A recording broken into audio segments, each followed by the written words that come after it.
Okay, getting into the Sunburst plot now.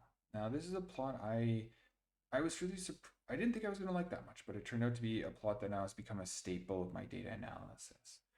And really this is because it allows you to understand the hierarchical groupings amongst your categories. So where, the really the we could do the count plot in Seaborn and understand the proportions that each category makes up. But really understanding our categories on almost a bivariate basis can be really valuable in our analysis and really understanding those subgroupings of data, the subgroupings of data can be really valuable. Okay. So what it does here is it allows us to group by one category in the middle and then show us the proportions another category appears at the second level, third level.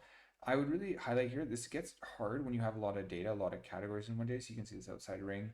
It's made a little bit better by its interactivity where I could select this inside bin or one of these outer bins and really zoom in on that and really show, expand up the whole circle with just one of these.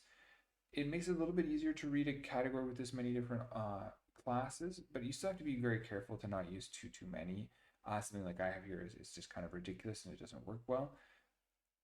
But we'll see how to use it a little bit better in class. So the idea here is that this allows us to explore the hierarchical groupings of our classes, and there are not too many other plots that we're able to do this. We'll see another one in Plotly, but aside from that, there's really not too many that we have access to in our classic Seaborn or pandas plotting functions.